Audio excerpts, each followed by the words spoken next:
Donc, comme je le disais, l'idée, c'est qu'on puisse échanger, qu'on puisse avoir un retour aussi de votre part, pourquoi pas, sur les chiffres de la vente interactive. Donc, c'est c'est ce dont on va parler aujourd'hui. Moi, j'aimerais bien qu'on puisse commencer par faire un petit état des lieux du marché. Donc ça, ce sont les chiffres à l'heure actuelle. Donc on a 9 agences sur 10 en moyenne qui ont des biens aujourd'hui sur lesquels il ne se passe pas grand-chose. C'est-à-dire qu'on a 9 agences sur 10 généralement, c'est plutôt les agences qui utilisent ce terme, mais qui ont des nanars dans le portefeuille sur lesquels il ne se passe rien et pour lesquels on n'a pas de solution, on n'a pas de levier. Alors, j'ai- 77 jours, c'est le délai moyen de vente en France aujourd'hui. L'idée, c'est qu'on puisse faire un comparatif maintenant avec l'état des lieux qu'on est en train de vous présenter, avec après, sur les chiffres de la vente interactive. Et 81%, c'est euh, c'est le... Mince, bah, j'ai oublié du coup. 81%, c'est une stat concernant les négociations. C'est-à-dire qu'aujourd'hui, en 2024, dans 81% des cas, on revoit le prix à la baisse pour qu'il y ait une transaction. Et ça, c'est la stat sur les ventes, sur la vente traditionnelle, pour qu'il y ait transaction. C'est-à-dire que vous proposez un bien à la vente, et dans 81% des cas, vous allez devoir effectuer des baisses de prix, ou l'acquéreur va devoir négocier le prix pour arriver à un compromis entre justement l'acquéreur et le vendeur. Exactement.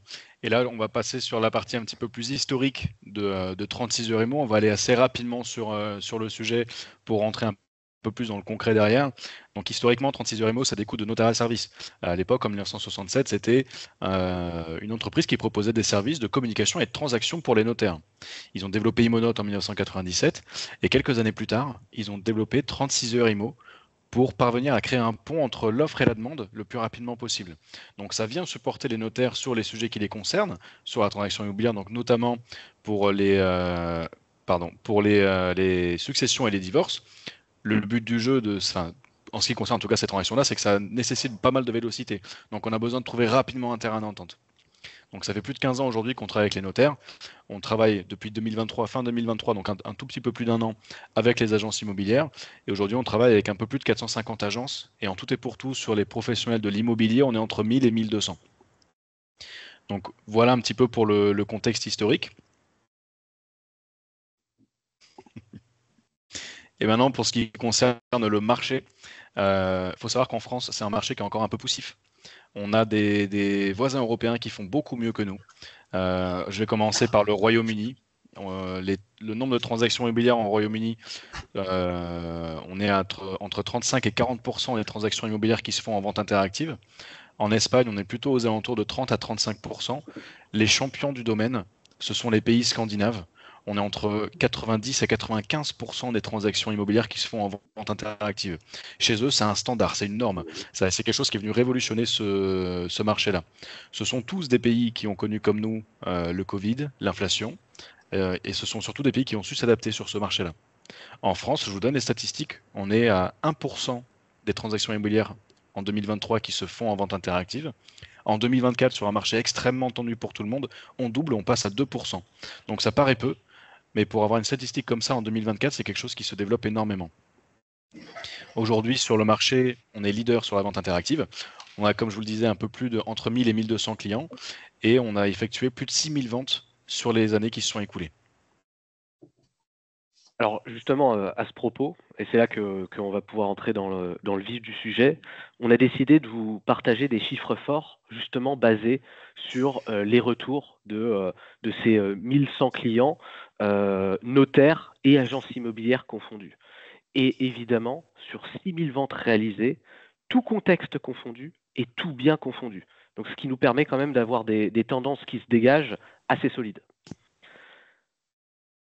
Avant d'évoquer ces chiffres, je vais quand même refaire brièvement un point sur les différences entre vente traditionnelle et vente interactive. Parce qu'aujourd'hui, pour notre part, en tout cas, on est un acteur de la vente interactive. La vente traditionnelle, bon, bah, je ne vous apprends rien. On démarre au global d'un prix haut pour atteindre un prix un peu plus bas. On renégocie le prix. comme on l'a expliqué tout à l'heure, dans 81% des cas, on est amené à revoir le prix à la baisse, le prix initial d'affichage à la baisse, pour arriver à une transaction. Ça, c'est la stat 2024. L'idée de la vente interactive, c'est tout l'inverse. L'objectif, c'est cette fois-ci de partir d'un prix bas, un prix qui est plus bas que le prix du marché, un prix qui est fictif, dans le but de vous permettre de capter tous les acquéreurs disponibles sur le marché à l'instant T et à l'écoute pour une typologie de bien ou un bien en particulier. Le fait de démarrer à un prix attractif, ça vous assure, en tout cas, de pouvoir entrer en discussion avec l'ensemble du marché d'acquéreurs. Cette fois-ci, via ce prix attractif, vous allez du coup entrer en négociation avec chacun des acquéreurs. Vous allez les rencontrer, les amener à la visite et à l'issue de la visite, vous allez les réunir en un seul et même endroit sur une plateforme sécurisée pour leur permettre en toute liberté de déposer leurs offres. Chaque acquéreur sera libre de se repositionner face à un autre acquéreur. L'objectif, via cette méthode, c'est aujourd'hui d'atteindre les prix du marché. Vous voyez sur le graphique, on démarre à 320 000, le prix du marché est environ à 380 000 et la dernière offre est à 420 000. Ça, c'était hier. Hier, en post-Covid, on se servait de la vente interactive pour dépasser les prix du marché. Aujourd'hui, on se sert de la vente interactive pour réconcilier l'offre et la demande, entrer en négociation avec les acquéreurs et arriver au juste prix du marché. Évidemment, ça nous arrive encore régulièrement de dépasser les prix du marché, mais c'est minime. On est environ 15% des transactions qui aboutissent, qui dépassent les attentes du vendeur ou en tout cas les attentes du marché, enfin le prix du marché. Voilà. Je vais pouvoir passer maintenant aux chiffres forts. Toujours basé sur l'ensemble des retours que l'on a au niveau de nos clients historiques et des ventes réalisées.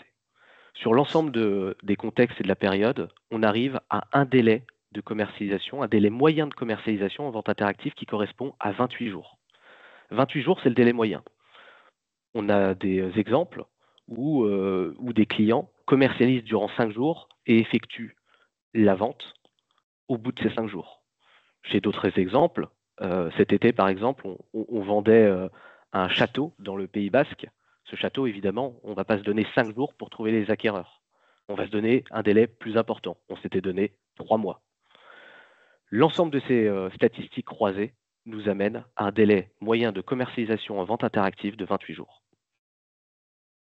Deuxième chiffre important, c'est les acquéreurs que vous allez avoir, les acquéreurs qui vont vous contacter. Vous allez avoir 3 fois plus de contacts en moyenne côté acquéreur. Et pourquoi ? Vous l'aurez compris, c'est grâce à un prix que vous aurez défini qui est attractif. C'est pour cette raison que les acquéreurs vont vous contacter. C'est pour cette raison que vous allez avoir plus de contacts. Et c'est important que vous compreniez la composition des personnes qui vont vous appeler. En premier lieu, vous allez avoir des acquéreurs. Alors, ces acquéreurs, c'est les rêveurs. Vous voyez ici la pyramide qui apparaît. En premier lieu, vous avez les rêveurs, et c'est les acquéreurs qui vont vous appeler pour négocier le prix de départ, pour négocier le prix attractif. Ces acquéreurs, eh bien, tout simplement, on va vous demander de les mettre de côté ou de les oublier. Par contre, vous avez une deuxième catégorie d'acquéreurs qui sont les acquéreurs qui, au téléphone, avant la visite, qui vous font comprendre qu'ils sont bloqués entre le prix de départ et le prix à atteindre. Ces acquéreurs, c'est de l'or. Ces acquéreurs, il faut que vous les rencontriez. Vous allez voir juste après, j'ai une statistique assez intéressante à vous communiquer à propos de ces acquéreurs. Ces acquéreurs, il faut que vous les rencontriez, que vous effectuiez la visite et vous allez baser votre visite sur les avantages du bien. Vous allez échanger et entrer en négociation avec eux.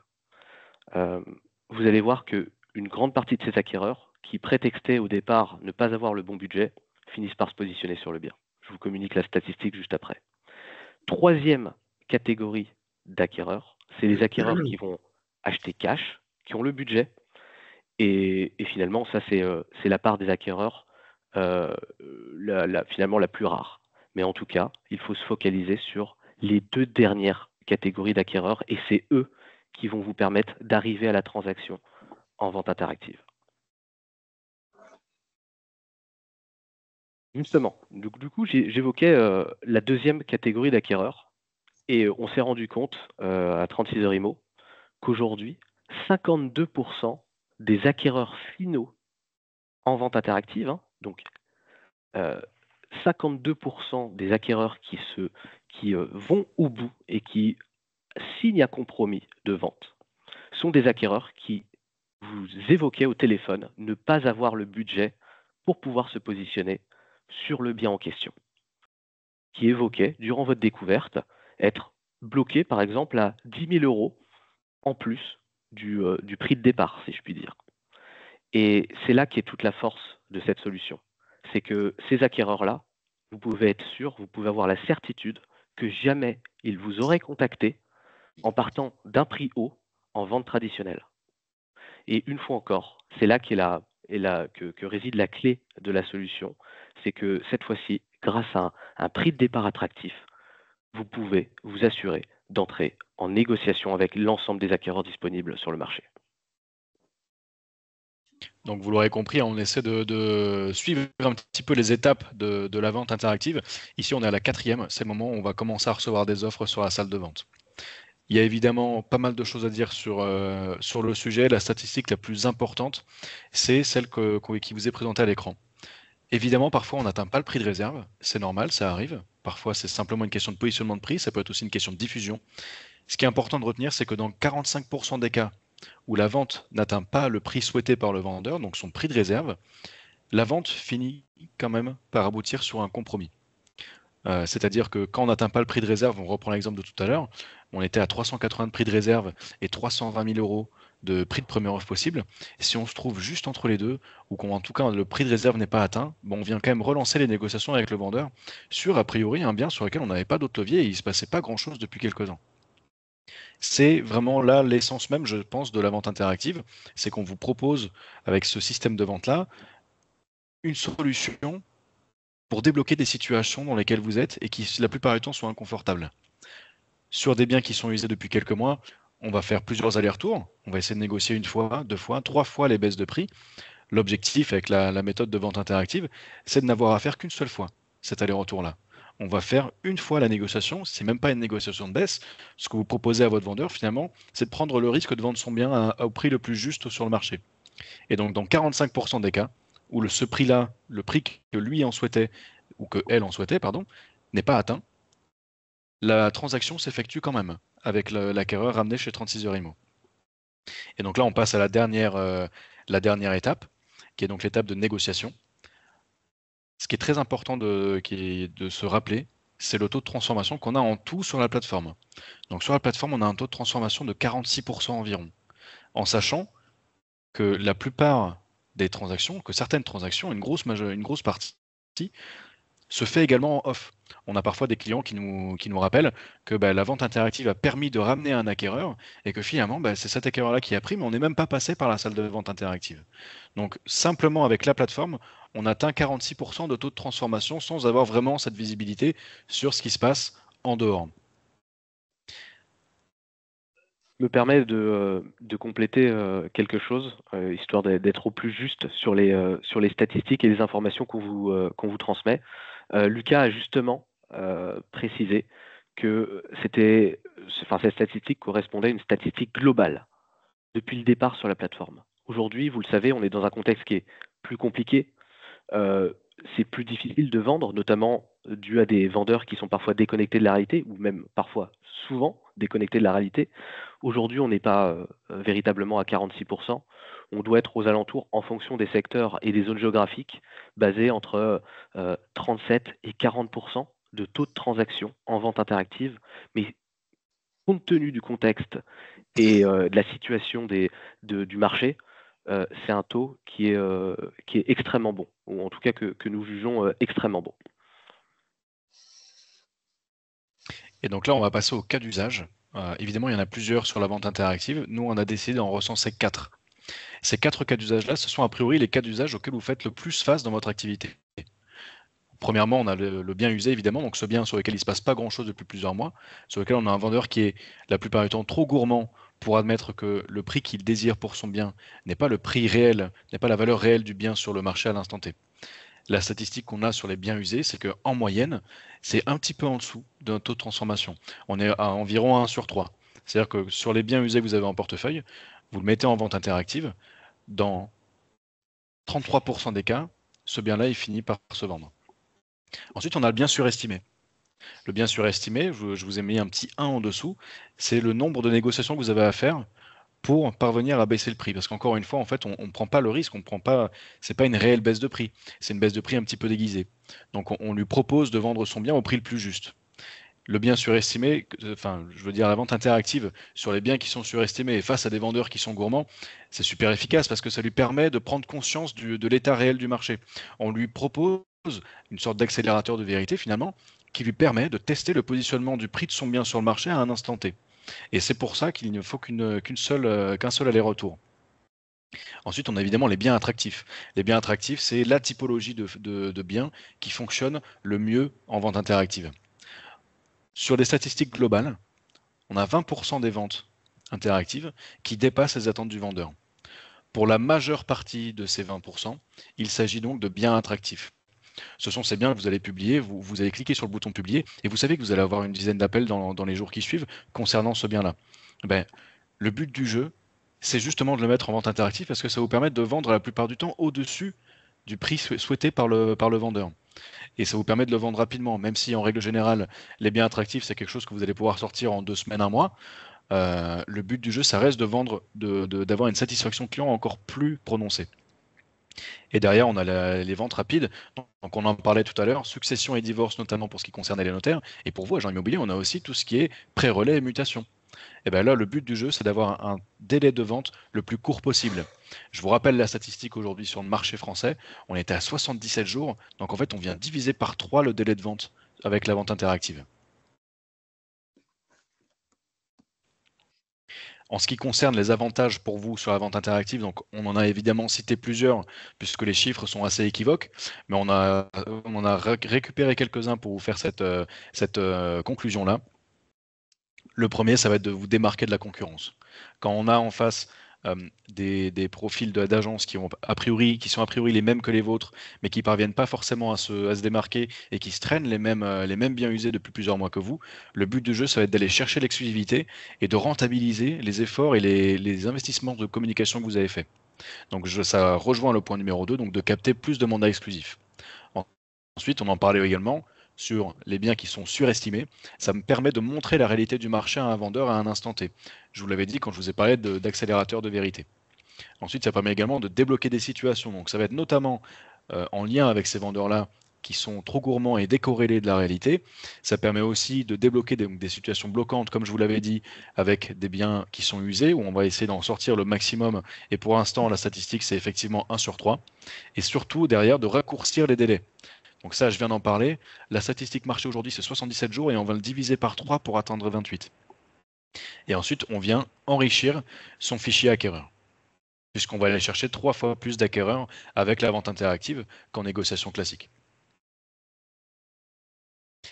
Est-ce que tout a été clair pour vous? Il y a peut-être des questions qui se posent. Je suis à l'écoute avec Yann de vos questions.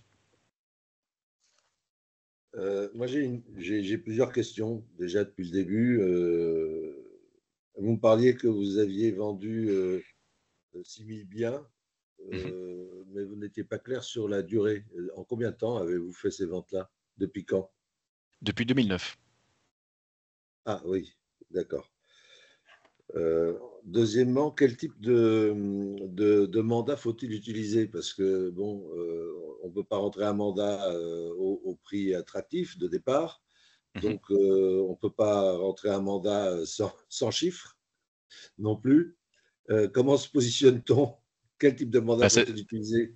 C'est très simple, Miguel. Nous, on a développé un mandat exclusif de recherche d'acquéreurs. C'est le mandat que vous pourrez retrouver sur notre plateforme. C'est quoi votre logiciel juridique sinon vous bossez avec Modelo? Oui. Vous pourrez le retrouver sur Modelo sous le nom de mandat de vente interactive. D'accord.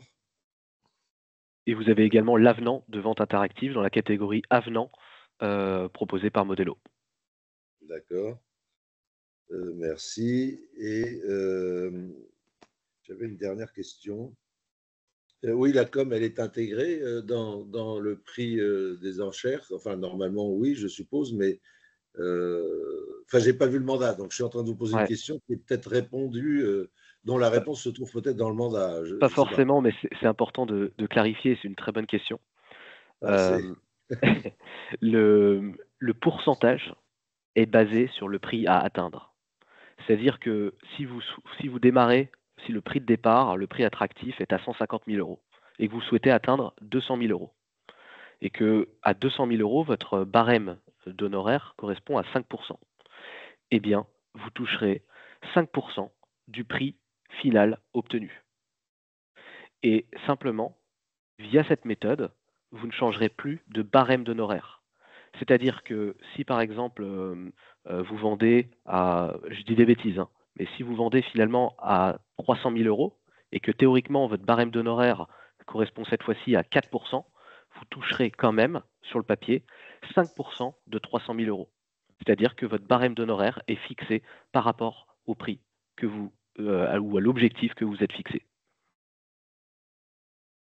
Ça va, c'est clair? oui, mais si admettons, soyons optimistes, on dépasse le prix qu'on s'était fixé. Ouais. Je ne suis pas sûr qu'on y arrive, surtout en ce moment, mais bon, Ouais. en admettant. Comment ça se passe? Ben, vous êtes toujours, si vous atteignez par exemple 170 000, sur le papier, vous êtes supposé prendre 5% de 170 000. Par contre, évidemment, derrière, vous êtes toujours libre de faire un geste commercial et de vous entendre avec votre acquéreur sur le pourcentage, etc. Mais le mandat est construit de la sorte. D'accord, bon, ça marche. Merci pour vos réponses. De rien. Avec plaisir, Miguel, on a bien répondu? Ça va, oui, c'est clair maintenant. Bon, tant mieux. Est-ce qu'on avait d'autres questions ailleurs, messieurs, dames? C'est bon pour moi. Super. Jean-Jacques, peut-être? C'est bon pour moi aussi. Pour l'instant, c'est bon. Bon, mais très bien. Je suis au filmé, alors qu'est-ce qu'il y a? Et on avait Anne. Alors, je crois, Anne, vous n'avez pas de micro. Je vous laisse la possibilité peut-être de poser votre question dans le chat si jamais c'est nécessaire de votre côté. Et sinon, Benjamin, Didier, est-ce qu'il y avait des questions? Est-ce que tout est clair pour vous de votre côté?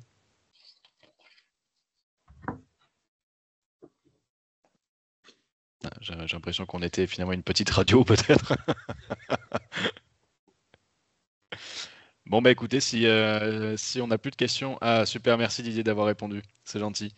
Si on n'a plus de questions, on va peut-être vous laisser aller manger. Ou en tout cas, retourner bosser. Notre côté, c'est terminé. Donc, si jamais vous avez peut-être des sujets que vous vouliez aborder, n'hésitez pas à nous en faire part avant. Excusez-moi, j'ai une question. C'est Franck à l'appareil. Franck Cavagnier. Bonjour. Bonjour. Ma question est la suivante. Alors, je suis arrivé un tout petit peu en retard là, au niveau du webinaire. Est-ce que vous avez parlé de la tarification? Comment ça se passe avec vous? Voilà, quelles sont vos conditions? Voilà. Alors, on n'a pas parlé de tarification, c'était pas l'objet de ce webinaire-là, mais si vous voulez qu'on en discute, on peut prendre rendez-vous ensemble, Franck. D'accord.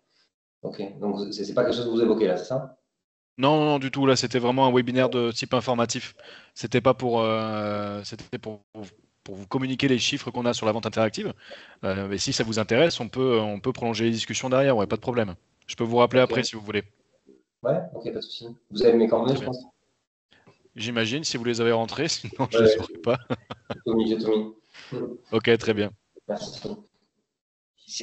À la limite, j'ai mouliné un petit peu là pendant que le confrère posait sa question.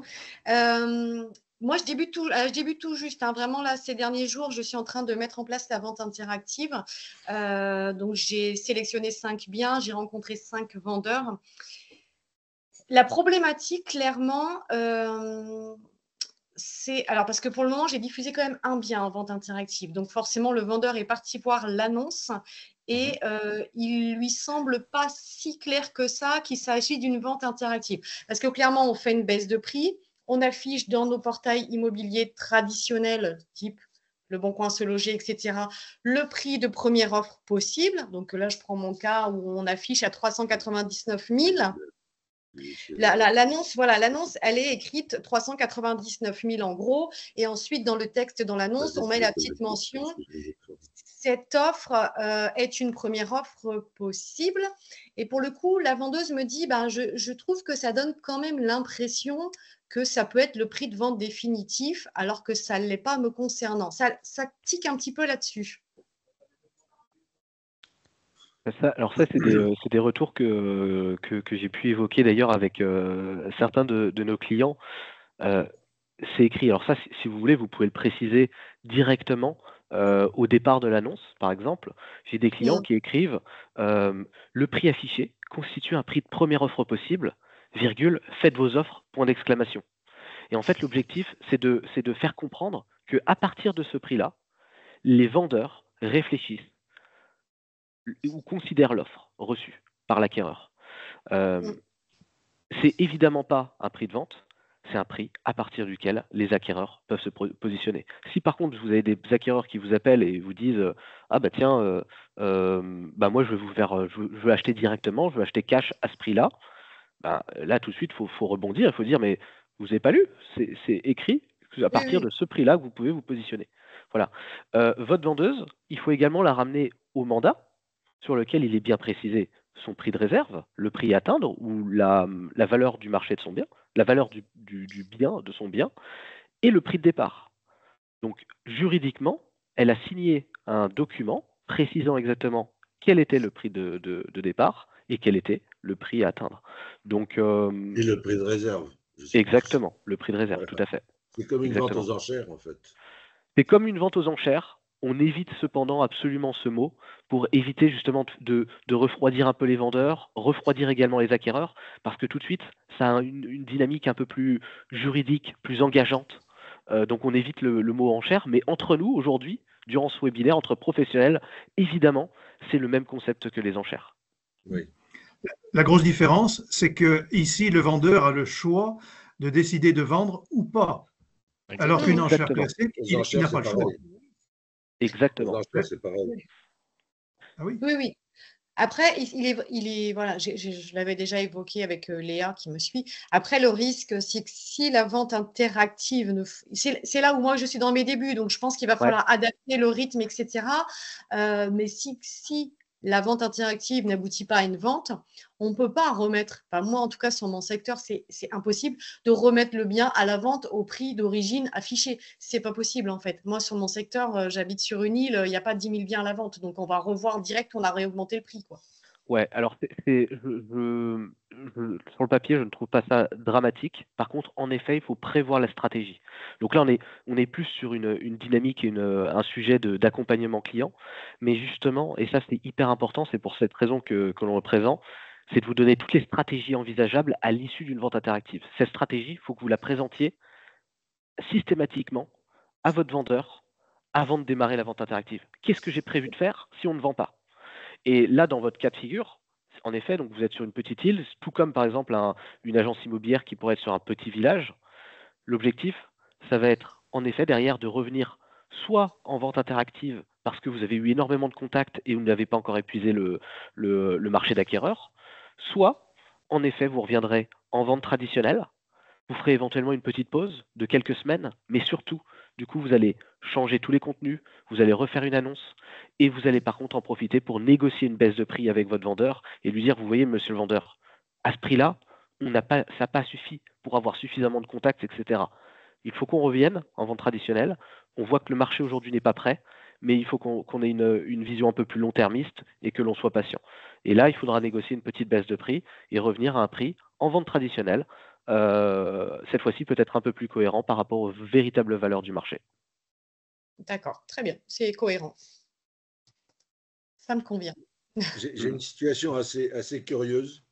C'est pour ça que je me suis intéressé à votre webinaire.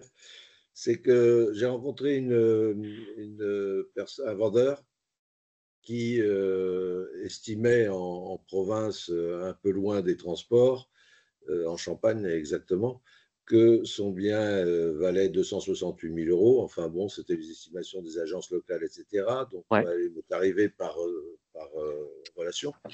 Et elle m'a dit, au bout de 6 mois, voyant que rien ne se passait, j'ai mis le bien en vente. Donc, on était à 268 000 euros pour mémoire. Et elle l'a mis en vente sur le Bon Coin à 180 000 et elle n'avait aucun appel. Bon, j'ai pas vu sa pub, j'ai pas vu la pub des confrères non plus encore, parce que c'est très récent comme situation. Comment vous traitez ça? Parce que je me suis dit, tiens, elle a essayé le webinaire, enfin, elle a essayé, pardon, l'interactivité, pour voir est-ce que ça mord à 180, mais après, elle se serait bloquée ou elle aurait refusé de vendre. C'est un particulier qui n'est pas soumis à nos règles à nous.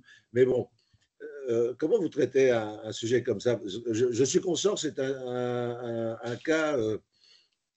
C'est un j'imagine qu'on rencontre une ou deux fois dans notre existence. Enfin, eh bien, c'est Miguel là, c'est Miguel qui parle. Ok, parce que je ne vous vois pas vu que j'ai l'écran en plein écran.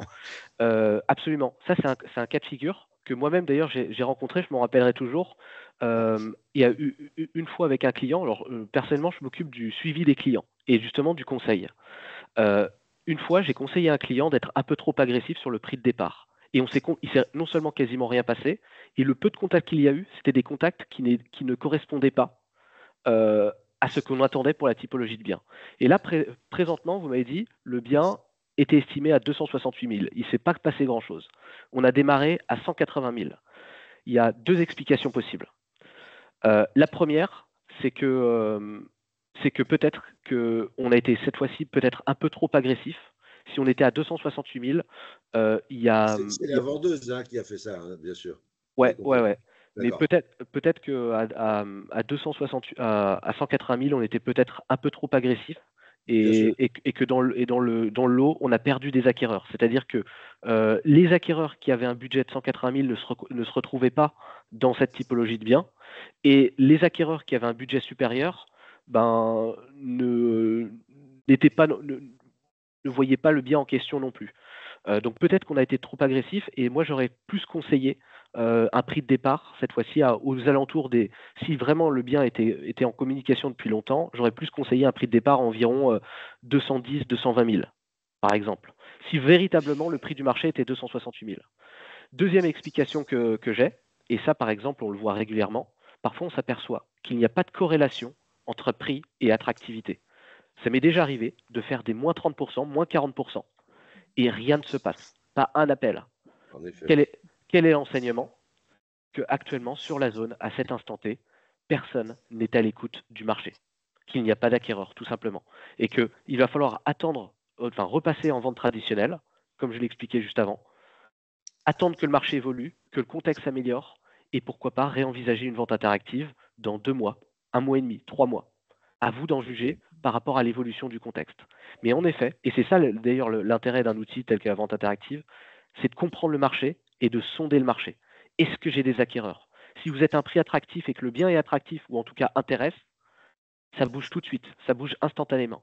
Si ça ne bouge pas, ça veut dire que peut-être que le contexte géopolitique est vraiment très mauvais, qu'il n'y a pas d'acquéreurs, que la zone n'est pas attractive. En tout cas, ça vous donne matière à comprendre un peu plus le marché d'acquéreurs sur la zone.